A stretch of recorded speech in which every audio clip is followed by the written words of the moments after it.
Саламатсыздарбы, урматтуу НТС телеканалынын көрүүчүлөрү, эфирде эсимде берүүсүнүн кезектеги чыгарылышы. Студиябыздын бүгүнкү мейманы экинчи дүйнөлүк согуштун ардагеринин уулу, ошол Орозек Такырбашев ага келип отурат. Студияга кош келипсиздер, рахмат. Сиздин атаңыз атын унутуп койдум. Такырбашев Касым аалы. Такырбашев Касым аалы. Улуу ата мекендик согушта учурунда ошол дүйнөлүк экинчи согушта согушуп, анан туткунда да болуп келген экен. Анан мен айта кетишим керек көрүүчүлөрүбүз үчүн, эсимденин берүүлөрүн көрүп, эсимденин сайтына көз салып тургандар билет болуш керек. Бактыгүл Акунбаева деген ат башынын алыскы айылында турган келин, ошол жакта отуруп эле кыргызстандык туткунга түшүп, немистердин туткунуна түшкөн адамдар жөнүндө маалыматтарды таап чогултуп жүргөн айым экенин билебиз.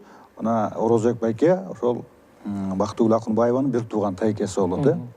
Сиздин атаңыз ал Бактыгүлдүн таятасы болот. Ал жөнүндө да алдыда сөз кыларбыз. Орозек байке, айтсаңыз, мына сиз атаңыз ошо согуш жөнүндө айтып бергендерин, мисалы, мурда айтып берүүгө мүмкүнчүлүк болгон жок беле, же анын баягы өзү айткысы келчү эмес беле, ошол эмне себептен ушунун баарын эстеп, мындай мына өткөндө жолугушканда ошондой бир кызыктуу согуш жөнүндө, согушка барган ардагерлер айтпаган нерселерди айтып берчү экен да. Анан ошол кандайча согушка жөнөп калган, кантип ошол ыраты менен айтып берсеңиз. Бул мен атам Такырбашев Касым аалы баягы согушка 42-жылы ат баштан 8 мартта жөнөшүптүр, өзүнүн айтуусу боюнча. Согушка чакырылганда 8 ошондон жүрүп отуруп, булар жөнөшкөн да. 3-4 арабаны, ат арабаны ээрчитип койчу дейт. Ал жерге тамак аш, андай мындайларын салып, ушундан белдерди ашып отуруп Токмокко келдик дейт. Ат башыдан Токмокко чейин Токмокко келгенбиз дейт. Ошол жерден анан ошондо келген жоокерлерди бөлүштүргөн да. Бөлүштүрүп, эми баары бир аны даярдыктан өткөрүш керек болот. Даярдыктан өткөрүш үчүн буларды эми атамды Иркутск областына, Сибирге. Иркутскиге областына барып, анан ал жерден ошол өзүлөрүнүн шыгына жараша эми барып баягы ар кайсы армиянын войскаларга бөлгөн да. Анан атам артиллерияга. Артиллерист болуп ошол жерден учебкадан даярдыктан өткөн. Улам даяр болгону согушка жөнөтүп турушкан да. Анан ал жерден бат эле даярдыктан өтүп, анан Воронеж фронтуна, генерал Ватутиндин армиясына Воронежке келген. Воронежке келип, бул атам айтат, 76 миллиметровойдан баштап 122 миллиметровой пушкаларда да болдум дейт. Минометта да болдум дейт. Биринчи командир расчетто болгон. Наводчикте болгон. Бирок негизи даярдаганда командир расчет кылып даярдашкан да. Анан ошого неметип туруп, анан артиллерияда болуп, өзүлөрү 43-жылы баягы согушуп отуруп, азыркы билип атасыңар согуш болуп аткан Донбасс, Донецк областы, Луганск областы деп атпайбы? Ошол эки областта болгон да. Баягы Ватутиндин армиясын кайра Украинский фронт кылып переименовать этип коюшпадыбы? Анан ошол жерде согушуп, булар Курчоодо калат. Баягы неменин астында 43-жылы. Анткени тарых боюнча ушул да. Немистер Москваны ала албай калгандан кийин түштүк фронтту катуу күчтөгөн да булар. Сталинградтан да 42-жылы кетип барат ошол жерден тиги жеңилүүгө дуушар болбодубу 43-жылы. Анан кайрадан контур чабуулга түшүп, бул ошо Донбасстан, Луганскка соғыс, илгери Ворошилов-Городской областьтечи. Анан ошондо булар Курчоодо калат. 249-жылы механизированный бригаданын составында болгон да. Анан ошол кайра немистер алдыга жылып, ошондо Курчоодо калышып булар. Анан аргас туткунга түштү да. Анткени булардын атам айтып калат, дивизион, мисалы артиллерияда дивизион деген батальонда, дивизиону дагы, батареясы да бүт талкаланат. 1-2 эле киши калыптыр. Karşılık көрсөтө албайт. Каршылык көрсөтөт. Биринчи согушту ушул да биринчи авиа налет. Андан кийин артподготовка деген бар. Анан зачищение пехота танкалар кирет. Анан булар уже тиги самолет менен эле тигилердин токойдон талкалап таштаган да.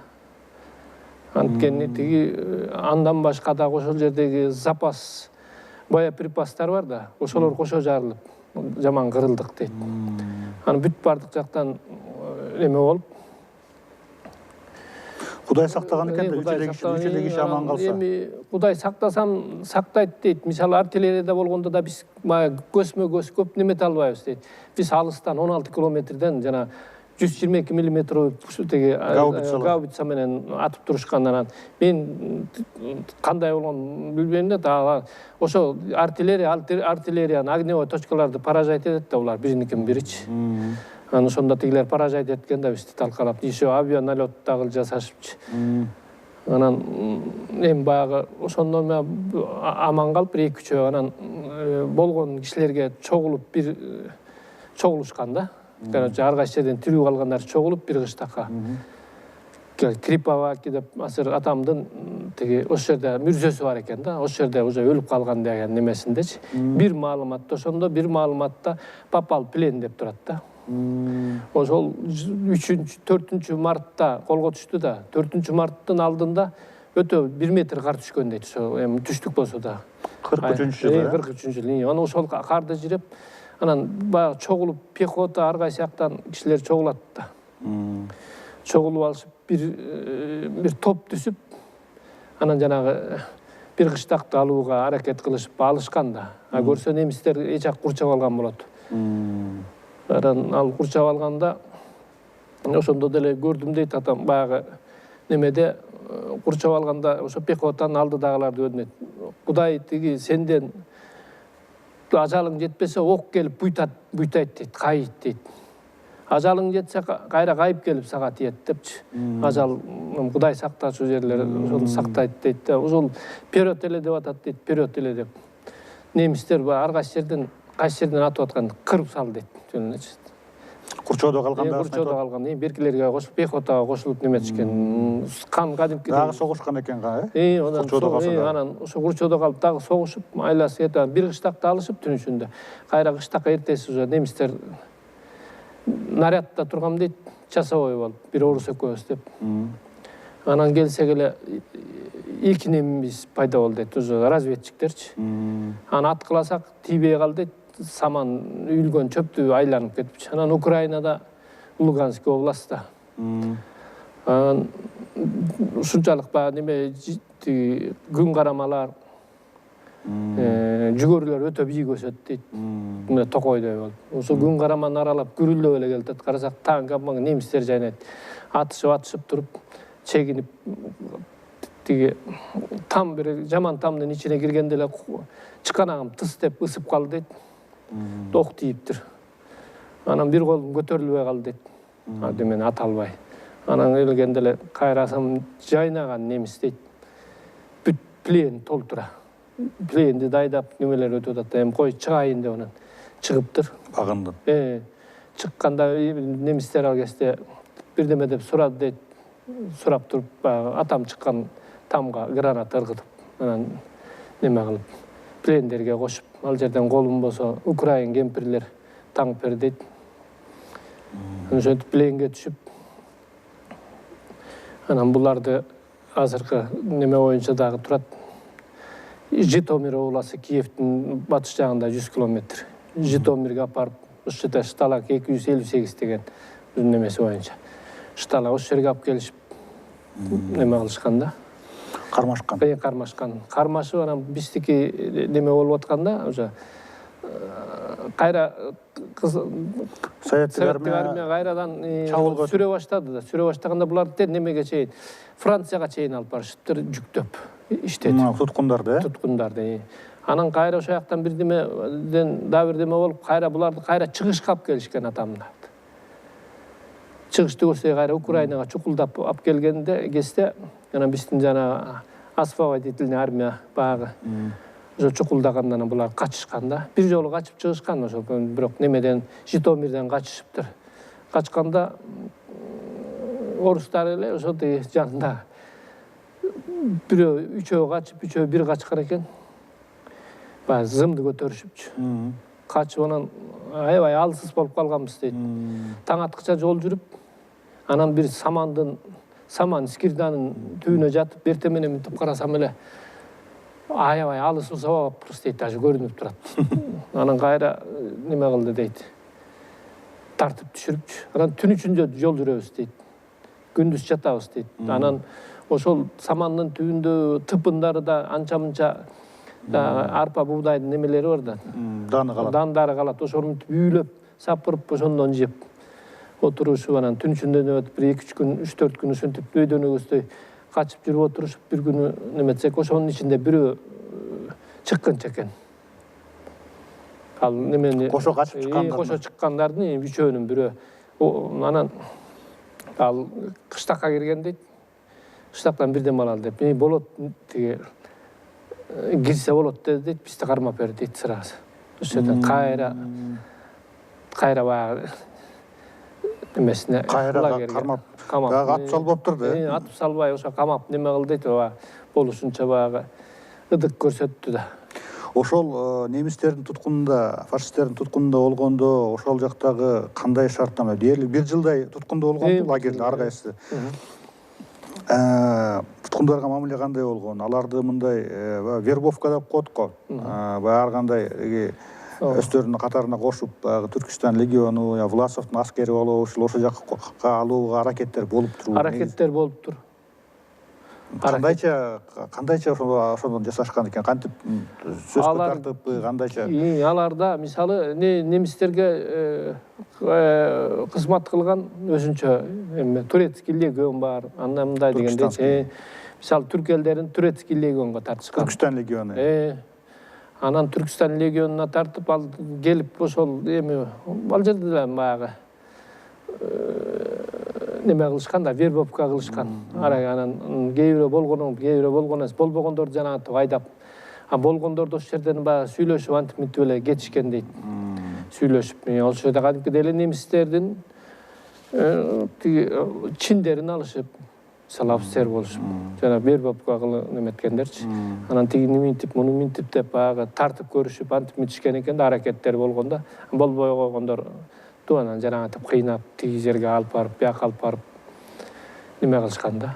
Мен өз ошол туткунга түшкөн адамдын урпагынан биринчи жолу угуп атам да. Анан биз мурда концлагерлер жөнүндө кинолорду көп көрөбүз да, туткунга түшкөндөр. Анан кийин ошол жашоо шарт кандай болгон, абдан баягы концлагерде эле биз баягы адамдарды кыйнап, өрттөп, ачкадан өлүп аткандарын билебиз да, баягы эми бас өз көзүбүз менен көрбөгөндөн баягы кинодон көргөнбүз.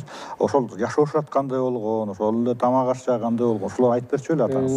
Тамак ашы начар эле болгон экен. Кантип аман калган да ошондой шартта? Эми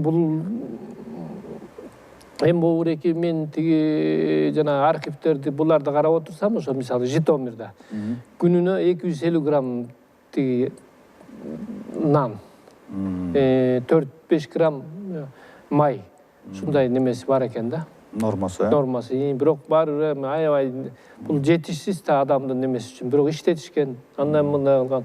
Эми ошол жерден эми баягы Кудай колдогондор, ден соолугу неме болгондор выживать этип кеткен да. Аман калышкан. Тиги оорукчан, андай мындай болгондон кийин көбүнчөсү баягы карап отурсак, биздин айылдан деле бирөөлөр уже туберкулез болуп өлтүрүп немелер. Ошол сыяктуу оорулар баягы адамдын ачка болсо антимицелевой ар бир оору адамга жабышат да. Көбүнчөсү муну баягы мен баягы айтып отурса, көбүнчөсү ушул ачкачылыктан, алсырагандыктан, анан жанагы эле оорудан каза болушкан да. Көбүнчөсү баягы өлтүрбөсө дагы көпчүлүк бөлүгү ушул жанагы өзүнүн жанагы оору жана немеден эле өлүшкөн тура. Ошол жумушка салышчу экен, мисалы баягы кандай жумуш аткарышчу экен, же жөн эле камап коюп кармап турчу эле бекен? Буларды жумушка да салчу дейт кээде. Бирок аябай неме чоң жумушка салбаптыр булар. Камап эле буларды. Анан буларды алып барганда топ менен гана аз-аздан иштетчү экен. Групповой эмес, атамдын айтуусундачы. 5-6'dan 10 çaktıdan atay. Bölüp bölüp. Toko otun jinatıp же birдеме жер кастырып дегенде. Анан баягындай немелерге шахта же онда групповой немеге алып барышкан эмес, только кайтарып эле ошол колючий проволока. Эми ошондой катаал шартта адамдын баягы түп нукура ичиндеги баягы катылган нерсесин баары сыртка чыгат деп айтылат го. Ошондо адамдар кандай бир адамдардын бир психологиясы өзгөрүп, кээ бирлери кээ бири акылдан айнып, кээ бири ошол бир иштемин аны үчүн адам өлтүрүүгө барышы мүмкүн дейт да, ошондой учурларды эстечү эле чоң атаңыз. Жок, аны айтчу эмес. Ал жөнүндө айткан жок. Тирүү калыш үчүн, аман калыш үчүн эмнеге гана барбайт адам деп. Эми ошондойлорду баягы мындай болду, тигиндей болду деп айтканын уккан жокмун. Анан бирок баягы адамдар жанагы айтчу да, бир үсүм нан үчүн сатып ийгендер болчу деп. Эми өмүр деген жашоо тап, жан таттуу дейт го. Жан таттуу деп. Кыргыздар бар бекен? Эскерүүлөрүндө барбы? Айтчу эле ошо кыргыздар, башка улуттар өзүнчө бир баягы ошондой жерлерде аскерде жүргөндө деле баягы ынтымактар болот го. Мындай жердештер, улутташтар деген ошондой болуптурбу? Болуптур. Даже тиги Францияда жүргөндө пленге 39-жылы армияга кетип, ошондон ары согушка кеткен. Мен таяке апамдын аталаш туугандары. Чукул кайнагасы болуп калды. Ошо кишиге жолуккан да. Францияда. Франциядан. Ал киши деген бияк менен байланыш экен. Ошол жерде старшина экен. Ал бизге иштеген кыйын. Анан атам согушка кетип, жана пленге түшкөндөн кийин бияка дайынсыз жоголду деген кагаз келген үйгөчү. Ошол тууганын. Жок, тиги военкоматтанчы. Атаңыз жөнүндө. Атам жөнүндө. Анан атам, чоң атам эми өлүүсү, тирүүсү билинбегенден кийин деп аш берген. Ошол ашы да тийген атама. Анан ошол кезде анан кийин ал киши через бирдемелер аркылуу касмалы тирүү деп белги кат жаздырган экен. Ошол атамды көрүп калыпчы, көргөн да. Ошол тайкеңиз ал да туткунда болгонбу? Ал да туткунда болгон. Кийин кайтып келгенби? Ал кайтып келди, ошол экөө немисче сүйлөшүп калчу, үйгө отуруп алышып. Немисче билчү да. Көбөтен куугунтукка камалып, кийин куугунтукка кабылган жок, себеп билбейм. Куугунтукка буларды бул жакта. Бул жактан улам сурашыптыр, бирок баягы немелерин тиги жерде баягы фильтрация болот ар бир немесинчи. Кийин тыкыр текшерүүдөн өткөндө эми өтө коркунучтуу. Тигилерге иштебегенин бүт баары билинген, эчтеке кылышкан жок да. Бирок улам карап, анан жанагындай бир кишилер келсе, ошол байкем айтып калат, тияктан ошо чогуу немеде лагерде отургандардын бирдемелери болсо, же ошолордун кээ бир чыккынчылары болсо, ошонун фамилиялары келсе, ошол атама келип сурашчу дейт, ушуну таанычу белең деп сурашчу экен да, алып кетипчи. Кийин бул жакта жүргөн. Анан байкем айтып калат, ошо немистерге иштеген казакты таап кеткен депчи. Ал Казакстандан ошо Фрунзеге келип жашап жүргөн жеринен чыккынчыны депчи.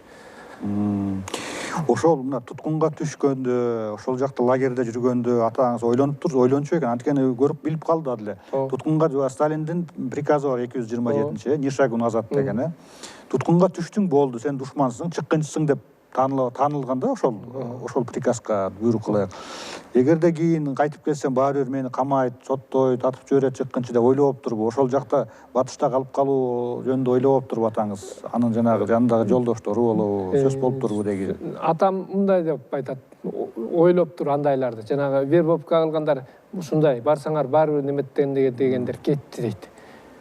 Ошондон коркуп, ошол тияка неме болчу. Мен баары бир тиги баягы антка бек дегендейчи. Мен аман болсом жетермин. Жетем, үй бүлөм, эчтеке неме кылбайм деп ой ошондой болгон да. Атам эч качан баягы немесин өсүмдүн ошол кездеги атам экенибиз да, сатпайм деген принципте кармаган. Үйүмө аман жетермин буюрса деп эле ошону тилеп неме кылдым. Ал кезде атам мисалы 30 жашында армия согушка кетип атпайбы, мындай өз жашы боюнча. Ошого чейин үйлөнгөн эмес. Эми 30 жашка үйлөнбөгөн дегенде эмне причина тиги эмне себеп деп ойлойсуңар? Анткени себеби бизде баягы кулакка тартуу репрессия башталып, 30-жылдар андай-мындайларда өтө бизде тиги neme kılışkanda. Tiyak biyakka kaçıp, antip mitip Kulaka tartuğuga da kavul kalıp kalgan. Kavulgan, anan kaçıp, at başının tokoyunun içine girişip, anan atamdın atalaş eki tuğanın alar başka da Gökünbös degen jaylogo göçüp ketişip alar murunku жерine. Alar kavulup kalıp alardı atın narından ele atıp salıptır. Bolbosa atam деле ошол кезде 33-жылдар 32-33 жыл чоңоюп калды. Ошо деметип калган 20-га. Чоң атамды ошолордун баарын эле атмак экен. Ана буларга себепчи болгону ошо кезде НКВДнын начальниги Көлдөн Доржиев деген жейин экен биздинчи. Анан таякелерин билип, алар немеге репрессияга кабыларын билип, ошол тиги алдын ала өзү ат менен келип айтып кеткен экен. А тиги эки таякеси болсо ал алыс болуп ага жетпей калган да. Жашырынып качып кеткен болсондо силердин чоң Бүгүн аталарыңыз. түндөн калбай, эртең алып кетет силер. Бүгүн түндөн калбай жоголгула деген да. Анткени ал кезде эч кимге ишенбейт да. Эмен тагы өзү келип туруп неме кылып кетип атпайбы? Тигилерди кулак кагыш кылыпчы. Анан алыс каяка качып кеткен? Ат башынын токоюнда жашынып жүрүштүр. Баягы андан кийин тиги киши документтерин тууралап антип миткиче чыккыла дегиче жашырынып турушкан да. Аты жөнүн өзгөртүп. Ошол же болбосо жанагы немелерин агесте оңоюраак, документ жоготушта оңоюраак болот экен да. Ошондо сиздин атаңыз кулактын уулу болуп, чоң атаңыз дагы баягы Байманаптардын катарына киргенби, чоң аталарыңыз? Эки жолу ошентип баштан немелер өткөн турбайбы, кыйын кезең, Эми анын үстүнө ошондой болуп жатса дагы мындай ошол совет бийлиги куугунтуктап атасын үй бүлөсү менен атып салганга даяр болгон өлкөгө кайтып келгиси келгенби ушунчалык? Ошого деле ошого карабай. Ошого карабай кайтып келди. Мындай логика салсак, ушундай бийлик, ушундай режимге мен неге кайтып барышым керек деп калып калса деле тиги жакта. Ошол неме кылдым дейт. Бул жерде инилеримди ойлодум, анда мындай немелеримди ойлодум дейт ошол ал кезде. Атасы тиричи инилери жаш, анткени баягы чоң атабыз улуу бола турбайбы? Улуу бала. Анан ошол алар жаш. Ошолор алар ошол кезде 3-4 жаштагы ушундай 5-6 3-4 жаштагы немелер экен да. Анан ошолордун баарын ойлоп, анан неметкен Кудай үйүмө аман жеткирер деп тилеп эле. Мына ошентип анан качан, кандай жагдайда ал плен туткундан бошонуп чыгып атат, ошону айтып берсеңиз. Анан буларды ошол Францияга апарат, андан кийин кайра бери алып келишет, дагы бир неме кылыпчы. Бери алып келгенде ошол биздин мындайынча айтканда биздин тыңчыда казак офицер болчу дейт. Ошол туткундардын арасында казак офицер, тиги немистердин офицери да. Немистерге иштеген, бирок бияк менен байланыш экен. Анан бул дагы ошол да чукулдаганда ал айтыптыр, баарын чакырып алат. Жалаң түрк элдерин, казак, кыргыз, татар, түркмөн ушулардын баары бар да. Ушулар чогултуп акырын жыйын. Анан ушундай биздин армия келатат. Совет армиясы. Качышыңар керек. Эми булар неметип калды. Силерди эми дагы бир жакка жөнөтүп ийе элек да. Деме. Ошол жерден эми чукулдаганда силерге мүмкүнчүлүк тигилердин азыр силерди жөнөтүп бирдеме кылганга мүмкүнчүлүгү болбой атат. Чукулдады кызыл армия. Качалы, мен силерге жардам берем деген. Анан неме кылсак эле ошентип чакырып алды дейт. Анан бир казак бар эле, экөөбүздү биринчи чыгырып, ушундай кылган атабыз деп биринчи экөөбүзүнө сүйлөшүп, анан элди чогултуп, анан бардык дейт, бир 20дай киши го. Анан неме кылды дейт. Эртең силерге 2 немис конвой болуп барат. Бирок экөөңөрдөн тең силер неме кылып туруп, бир ок менен, бир пистолет менен жайлашыңар керек. Деп, анан ошо пистолет бер дейт, бир ок менен, андан башка немете албайм мен. Кичинекей атайын самодель. Бул немеси огу тешет экөөнү тең депчи. Анан бирок бир ыгын келтирип туруп, анан атып анан өлтүрөсүңөр. Анан ошол жерден силер токойго бекинип эле. Анан дагы 2 тиги неме кылат да. Өткөн кеткенден оружие ок курал жарагыңарды өзүңөр тапкылап деп аракет кылып карактасаңар да депчи. Анын айткандай тиги Apарды deyt, biri kiçirek, biri çoğurak nemese eken deyt. Anan жүрдük deyt, anan janagı aябай Şamdagay kazak bar bolчу deyt, oşoga örgen deyt, pisteletти. Ygın keltirip, anan ökö birge түшкөндө at nemette tars deyt üstep barsak ökö teң өлүптүр deyt. Biröөнүн kokosунан biröөнүн көкүрөгүнө дейт. Анан ошентип алар жайлы анын карабиндерин алып булар. Анан ары өтүп немистер жана чоң аттар болот немистердин. Мен деле армияда, Германияда болуп өтө эле чоң баягы лейген тижалабес. Ошондой аттар менен ары бери продукту бирдеме ташып өтүшөт дейт. Ошолорду карактап тигилер. Алардан продукт алып калып антип мынтип баягы курал жараган. Бул Украинанын территориясынын жеринде. Украинага кайра келишкен да, кайрап келишкен. Анан ошол жерден ошентип баштадык дейт. Батыш Украинада да баш. Анан ошентип анан неме болду экен, бир убакта эле уже немелер самолеттор учуп, немелер фронт келип калды. Тарс турс башталды дейт. Фронт жакындап калды. Анан келип эле анан бир убакта эле чыгышка жөнөгүлө дейт. Келди дейт өзү танка менен. Баягы казак капитан советский форма менен. Ал орден медалдары да бар экен дейт. Ошону тагынган боюнча келди дейт. Анан айтты дейт, силер жолго чыкпагыла. Жолдун чекеси менен чыгышка жөө жүрүп отургула деп. Анан ошол жөө жүрүп отурдук дейт баягы немен. Анчам неме жүрүп отуруп, анан дагы бир жерге келгенде бизди салып Киевге алып келди дейт. Киевге алып келип ошондо жана Бабаяр дегенди көрдүм дейт. Бабияр. Ошол бул жерде еврейлерди мындай өлтүргөн 3-4 күн жана топурак былкылдап турган депчи. Анан ал жерге келди дейт, баягы кийим-сийимдер, эски бирдемелер болчу дейт. Эчтеке кийинткен да жок дейт. Ар бирөөбүзгө бир сыйра бүт текшер деп, текшерип, ал жерден текшерип анан баягы немелерин буяка кысыл повязка байлап пленныйлерди Киевден Эстония, Таллинге жөнөттү дейт. Күзүндө, 44-жылдын күз айы экен. Анан ошол жолдон тамак берген жок дейт эчтеке. Болгону эле баягы курал жарак берип Таллинге жеткизесиңер. Кайсы жерге неметсеңер, мындан ары барсаңар неме болот, Белоруссияга барсаңар, Белоруссиянын талаасы бүт эле картошка. Кайсы картошка талаа болсо ошол жерге конуп, ошол жерден эс алып улам айдап жөнөйсүңөр депчи.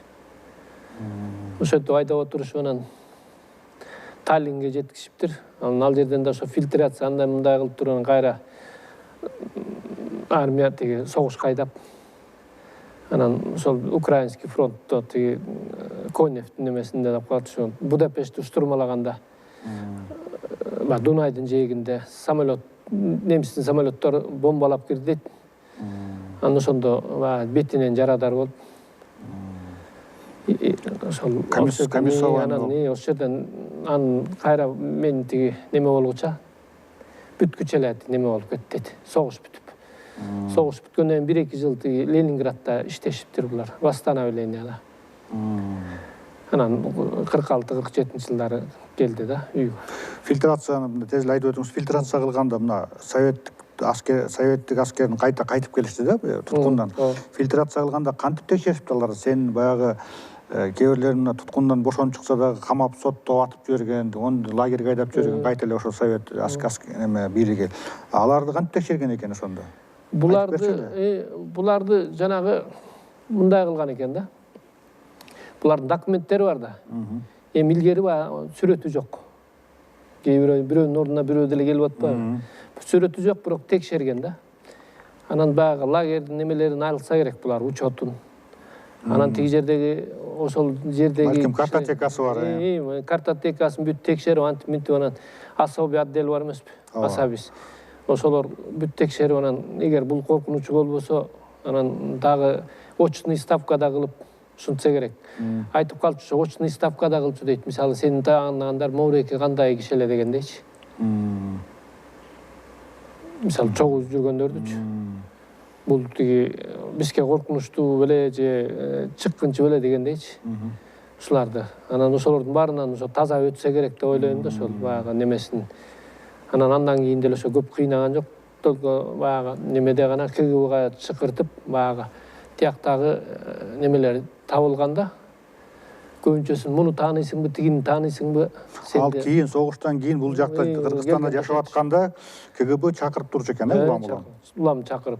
Көбүнчөсүн 60-жылдары көп чакырды дейт. 50-60 жылдар. Сурап калчу экен, же бирдекен сурачу экен. Бирден булар такыр айтчу эмес дейт. Айттырчу эмес дейт. Анан келгенде эле сразу алып кетет дейт.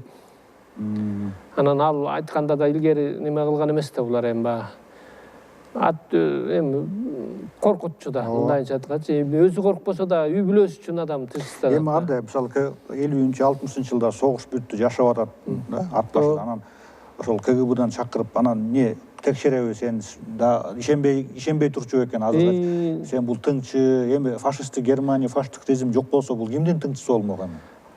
Ал режим, ал Гитлердин бийлиги жок болсо, мен ошону түшүнгүм келип атат. Кимдин тыңчысы болмок? Ошону мен да айтам да, анткени бул жерде жана Сталиндин приказы турат. Бизде да аң сезимибизде аябай эметилип калган да, пленге түшкөн киши чыккынчы деп. Эми пленге түшкөн киши баягында эле айтып жүрөм мындай. Пленге ким түшөт? Пленге сен согуштун тиги фронттун арт жагында тылда жүрсөң түшмөк белең. Же тыловой сотрудник болсоң.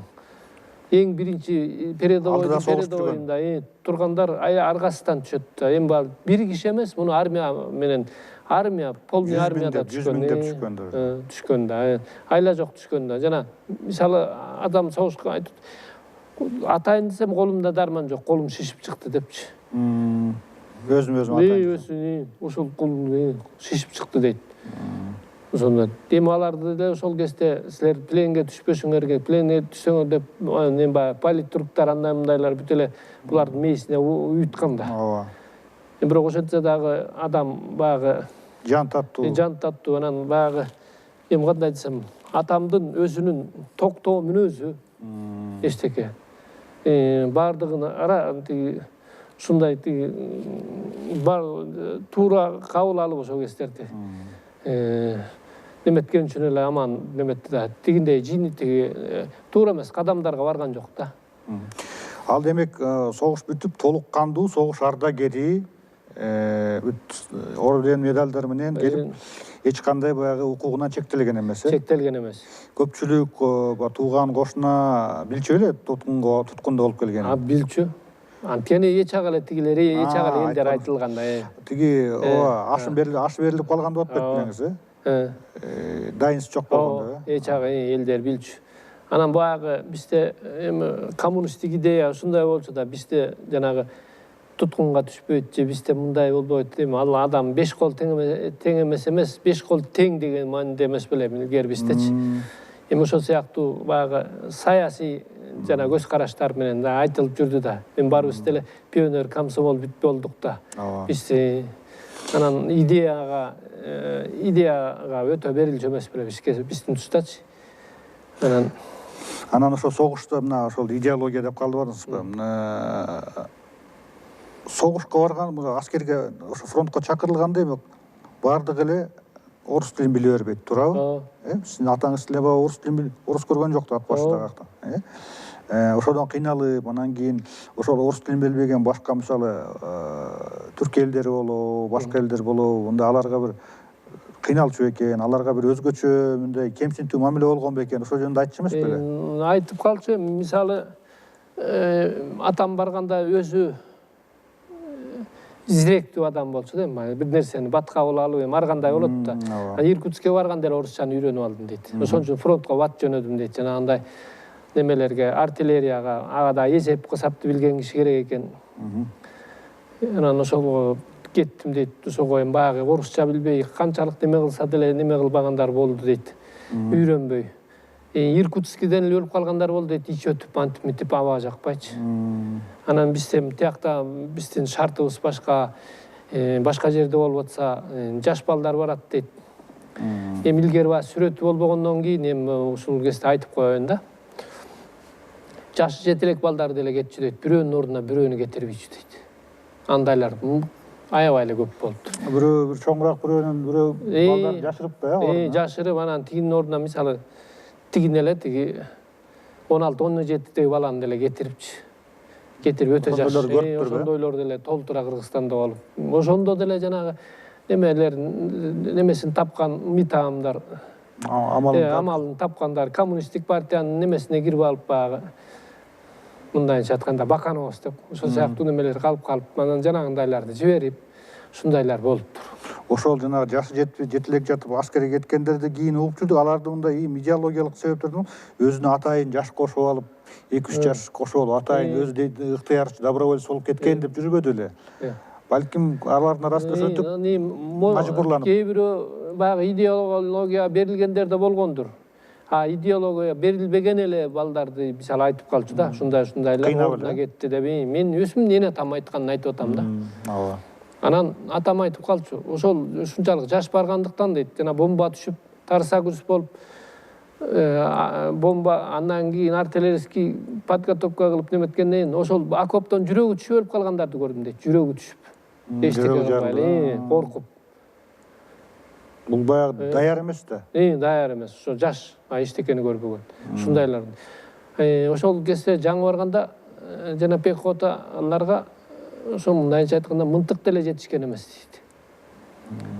Анан вперед деп атчу дейт. Анда командирлер ошол жана мен тиги пехотага кошулуп тиги неме кылдык деп атпайбы, тиги бир шаа кыштакты алдык деп көп киши. Ошондо тиги кардын үстүнө вперед деп атат, немистер бирден терип атат дейт. Бытырап эле кайдан атканын билбейсиң дейт. Улам деметет дейт. Улам алдыга жылам дейт. Улам 20 метр чуркап барып жатып калып улам. Бытыл чырт этип эле. Үстүндөгү 5 мешок калбыр болуп калыптыр дейт. Анан ошол кезде анан бир казак чарадар болуп, кашкажилигин талкалап кетти. Аны сүйрөп келсем, жанагындай тиги чөптүн самандын түбүндө тиги командирлер отурат. Жиним келип эмне отурасыңар десе, бизге да жан керек деп койду дейт. Алар арттагылар деле атып эле анан вперед деп эле ошол неметип берет экен. Анан ошон үчүн жана согушта өсүңдүн огуңдан көрө тигинин огунан өлөйүн деп деле байкуштар алдыга кеткендер бар да. Анан бирок идеология ал кезде күчтүү болуп байкуш. Ошондой неме болгон экен да. Ошол эми бирөө айтатчын, бирөө жалган дейт, баягы Заград отряд, штрафбат дегендер мисалы артынан эгерде артка чегинип кетпесин, аркасынан пулеметтер менен акмалап турган деген ошондойду көрүптүрбү? Чын бекен? Ошол чындык ал. Атаңыз көрүптүр? Көргөн. Ошол жана артынан артка неметкенде атып, пулемет болбосо да тигилер кашса атып. Пехотадан ошо бир күн согушта көрүптүр да ошон үчүн. Анткени ошончо вперед деп өлсөм да деп алдыга жылышкан да. Анан ошондой болушкан. Рахмат Розек байке, абдан кызыктуу, абдан маанилүү маегиңиз үчүн. Анткени ушундай эскерүүлөрдү ардагерлердин баары эле айта берчү эмес. Айткандарын мына саналуу эле адам аны угуп, эстеп, мына куйма кулак сиздей айтып бергениңизге сизге чоң рахмат. Сизде ден соолуктуу болуңуз. Ийгилик. Урматтуу НТС телеканалынын көрүүчүлөрү, эфирде эсимде берүүсүнүн кезектеги чыгарылышы болду. Кийинки берүүлөрдөн көрүшкөнчө бар болуңуздар.